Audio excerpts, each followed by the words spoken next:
నిశ్శబ్దంగా ఉండమని మనవి చేస్తూ ఉన్నాను. ఉదయకాల సమయంలో ప్రియతమ నాయకులు, కీర్తిశేషులు మరియు సాక్షి శేషులైనటువంటి డాక్టర్ వైఎస్ రాజశేఖర రెడ్డి గారి యొక్క 16వ జ్ఞాపకార్థమై ఏర్పరచబడిన స్తుతి కూడికలో వచ్చిన వారందరికీ ఒక మనవి చేస్తున్నాను. నిశ్శబ్దంగా ఉండండి. మీ సెల్ ఫోన్స్ స్విచ్ ఆఫ్ మోడ్లో పెట్టుకోమని ప్రార్థిస్తున్నాను. అందరూ తలల వంచి కళ్ళు మూసుకున్నట్లయితే ప్రార్థన చేసుకుందాం. ఎవరు అటు ఇటు చూడకుండా తలల వంచి కళ్ళు మూసుకున్నట్లయితే ప్రార్థించుకుందాం. మహాగణుడ, మహోన్నతుడు అయిన మా ప్రియ పరలోకమందున మా తండ్రి, ఆశ్చర్యకరుడ, ఆలోచనకర్త, నిత్యుడు ఒక తండ్రి, బలవంతుడైన దేవా, నీకే వందనాలు, స్తోత్రాలు చెల్లిస్తున్నాం. ఉన్నవాడ, అనువాడనైన వాడా, నీకు స్తోత్రాలు. నిన్న నేడు నిరంతరము ఏకరీతిగా ఉన్న మా దేవా, మా ప్రభువా, నీకు స్తోత్రాలు. అల్ఫయు, ఒమేగయు, ఆదియు, అంతమునైన వాడా, నీకు స్తోత్రములు చెల్లిస్తున్నాం. సర్వ సృష్టిని నోటి మాట చేతను కలగజేసి ప్రభువా, మానవులను నీ స్వరూపంలో నీ స్వహస్తములతో తయారు చేసుకొని మమ్మల్ని ఎంతగానో ప్రేమిస్తున్న మా గొప్ప తండ్రి, మీకు స్తోత్రాలు. ఇంతవరకు మా జీవితాలలో చేసిన మేలులన్నీ బట్టి, చేస్తున్న మేలులను బట్టి, చేయబోతున్న మేలులన్నిటి బట్టి నీకు స్తోత్రాలు, వందనాలు చెల్లిస్తున్నాం.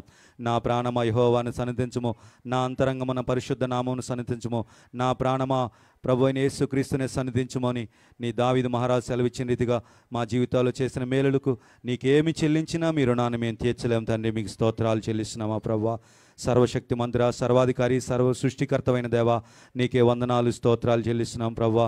నీతిమంతులను జ్ఞాపకం చేసుకునడం ఆశీర్వాదకరమని నీ లేఖనం సెలవిచ్చిన రీతిగా ప్రభువా, ఈరోజు కీర్తిశేషులు డాక్టర్ వైఎస్ రాజశేఖర సార్ గారి యొక్క జ్ఞాపకం చేసుకుంటుండగా ప్రభువా, ఇది మాకెంతో ధన్యత, ఆశీర్వాదమునయ్యున్నది ప్రభువా. నీకు స్తోత్రాలు.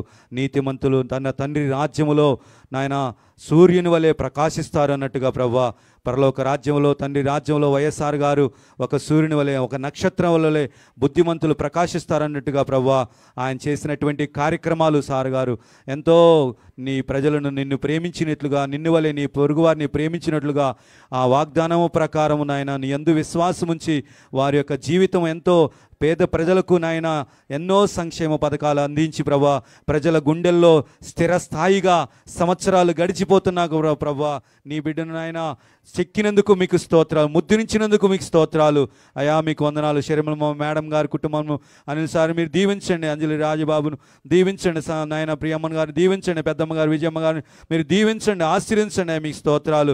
ఈ కుటుంబం అంతటా పేరు పేరుషను దీవించండి అయ్యా. అయా కూడి వచ్చిన ప్రతి ఒక్కరును నాయన వైఎస్ఆర్ గారి యొక్క కుటుంబాన్ని అభిమానించినటువంటి అభిమానులు, నాయకులను, కార్యకర్తలను నాయన పేరు పేరుషన దీవించండి. బంధుమిత్రులను, రక్త సంబంధికులను, స్నేహితులను, శ్రేయభిలాషులను అందరినీ మీరు దీవించండి. ఈ ప్రారంభ ప్రార్థన మొదలుకొని ప్రభువా, ముగింపు ప్రార్థన వరకు పాటల్లోను వాక్యంలోను మీరే ఉండి మీ సన్నిధించి నీ ఆత్మతో నింపి సమస్త ఘనత, మహిమ, ప్రభావాలు మీరే పొందుకొనమని యేసు క్రీస్తు నామములో స్తుతించి ప్రార్థించి అడిగి పొందుకుని నాము తండ్రి, ఆమేన్. మంచిది ప్రియులారా, ఒక కీర్తన పాడుకుని ప్రభునామాన్ని ఘనపరుద్దాం. కీర్తన సాంగ్ నెంబర్ 358 హల్లెలూయా పాడేదనే పాట పాడి ప్రభుని ఘనపరుద్దాం. హల్లెలూయా పాడేదా, ప్రభు నిన్ను కొనియాడేదా. హల్లెలూయా పాడేదా, ప్రభు నిన్ను కొనియాడేదా. అన్ని వేళలయందునా నిన్ను పూజించి కీర్తింతును. అన్ని వేళలయందునా నిన్ను పూజించి కీర్తింతును. ప్రభువా నిన్ను నేను కొనియాడేదా.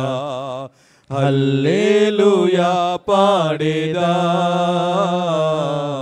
ప్రభు నిన్ను కొనియాడేదా. వాగ్దానములనిచ్చి నెరవేర్చువాడవు నీవే. వాగ్దానములనిచ్చి నెరవేర్చువాడవు నీవే. నమ్మకమైన దేవా నన్ను కాపాడువాడవు నీవే. నమ్మకమైన దేవా నన్ను కాపాడువాడవు నీవే.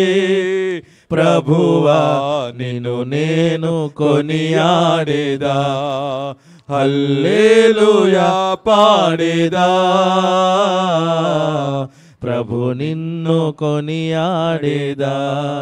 నాదు శత్రువులను పడద్రోయువాడవు నీవే, నాదు శత్రువులను పడద్రోయువాడవు నీవే. మహాసమధ్యుండవు నా రక్షణ శృంగము నీవే, మహాసమధ్యుండవు నా రక్షణ శృంగము నీవే. ప్రభువా నిన్ను నేను కొనియాడేదా, హల్లెలూయా పాడేదా. ప్రభు నిన్ను కొనియాడేదా. ఎందరూ నిన్ను చూచిరో వారికి వెలుగు కలిగే,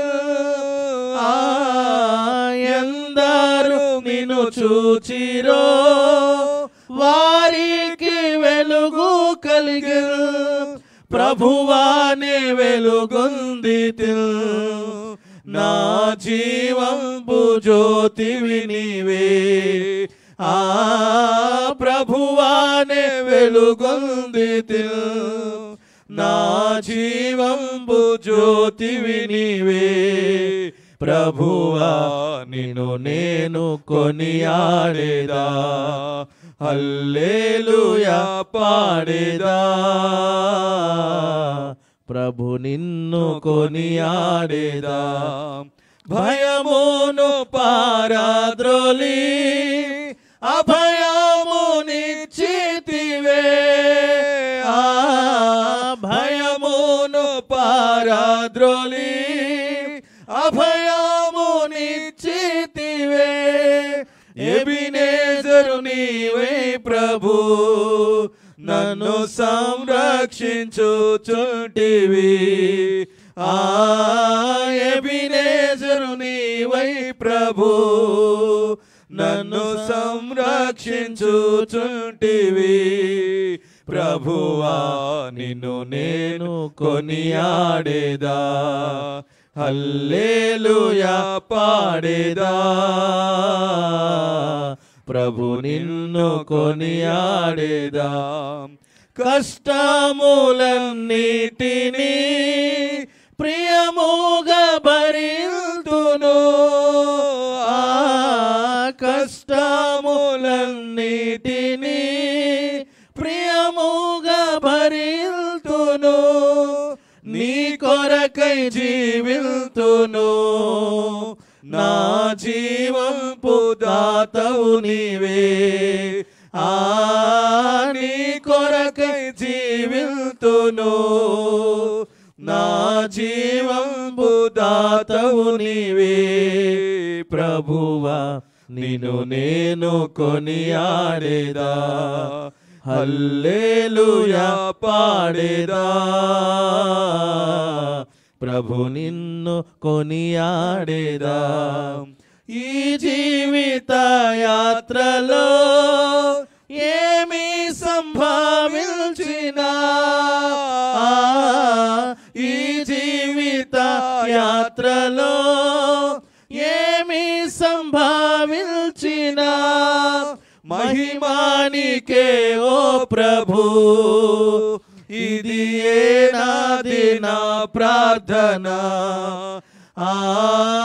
మహిమానికే ఓ ప్రభు, ఇది నాది నా ప్రార్థన. ప్రభువా నిన్ను నేను కొనియాడేదా, హల్లెలూయా పాడేదా. ప్రభు నిన్ను కొనియాడేదా. పాడిన కీర్తనను బట్టి ప్రభు నామమునకు మహిమ కలుగునుగాక. ప్రభునందు పిల్లరా, దైవ వాక్యాన్ని చదువుకుందాం, శ్రద్ధగా ఆలకించండి.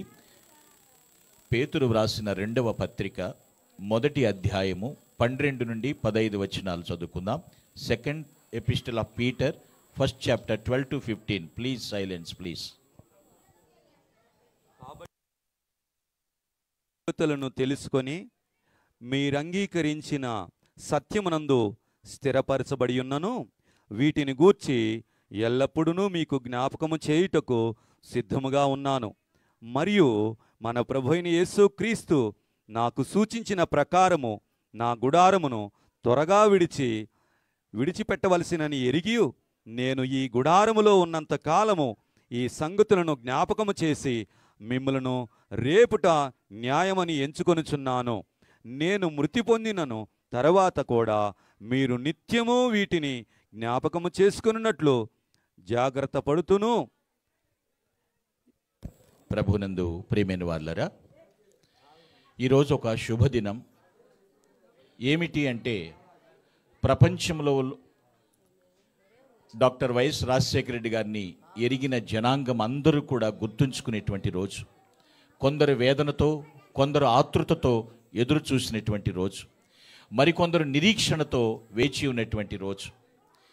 చెప్పడానికి 16వ వర్ధంతి అంటారు, కానీ ప్రతి దినము కూడా వారి ద్వారా మాట సహాయం పొందిన ప్రతి ఒక్కరు కూడా జ్ఞప్తి ఉంచుకునేటువంటి రోజు ఈరోజు. ఇక్కడ లేఖన భాగంలో చూస్తే ప్రభు అయిన క్రీస్తు రాయబారి పేతురు మరణించబోయే ముందు వ్రాసినటువంటి మాటలివి. సుమారు క్రీస్తు 67లో ఏమి చెప్తున్నాడు? ఎవరు ప్రభువునందు నీతిమంతులుగా ఉంటారో వారి జీవిత విధానం చెప్తూ ఉన్నాడు. గ్రహించండి, ఇక్కడ మాటలు పరిశీలన చేస్తే లైఫ్ ఈజ్ ఎ జర్నీ. నేను చాలాసార్లు ఈ మాట మాట్లాడుతూ ఉంటాను.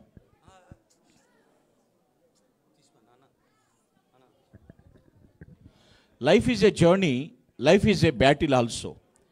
జీవితం అనేటువంటి విషయంలో ఆలోచన చేస్తే ప్రభువునందున్న ప్రజలకు మరణం మీద విజయం ఉన్నది. అది ఖచ్చితం, తథ్యం. దాన్ని ఎవరూ మార్చలేరు. ప్రభువుని రక్షకునిగా విశ్వసించిన వారికి విజయం ఉన్నది. అటువంటి వారిని జ్ఞాపకం చేసుకుంటున్నాం. మీరు అనొచ్చు, ఏంటి దీని ఇంపార్టెన్స్? ఈరోజు నేను చెప్పే వాక్యం యొక్క అంశం ఏమిటంటే, today topic of the message, the importance of remembrance. జ్ఞాపకము చేసుకున్నటి యొక్క ప్రాముఖ్యత ఏమిటి? శామ్యూల్ జాన్సన్ గారని ఒక భక్తుడు ఇలా చెప్తున్నాడు, it matters not how a man dice but how he lives అన్నారు. ఒక మనిషి ఎలా చనిపోయాడనేది ప్రాముఖ్యం కాదు, కానీ అతను ఎలా జీవించాడనేది చాలా ప్రాముఖ్యం. డాక్టర్ రాజశేఖర రెడ్డి గారి విషయంలో పరిశీలన చేస్తే ఒక విలువలు కలిగిన జీవితం జీవించారు ఆయన. ఏమిటి అంత ప్రాముఖ్యత? చాలా విషయాలు ఉన్నాయి, కానీ తరచి చూడగా ముఖ్యమైనటువంటి 3 విషయాలు ఆయన జ్ఞాపకం చేసుకుంటూ ఉన్నటువంటి ఇంపార్టెన్స్ ఏంటో ఈరోజు లేఖన భాగంలో మనం చూస్తాం. చదువుకున్న వాక్యంలో 12వ వచనం ఇలా సెలవిస్తోంది, I will not be negligent. నేను ఎప్పుడు కూడా ప్రతి క్షణం జ్ఞాపకం చేయటానికి సిద్ధంగానే ఉంటాను. ఒక విషయాన్ని పదే పదే జ్ఞాపకం చేయటం అంటే ఆలోచించండి, మనసు నిండా అది నిండి ఉంటేనే తప్ప అది జ్ఞాపకం చేసుకోలేరు. మెత్తని మనస్సు కలిగిన వారు.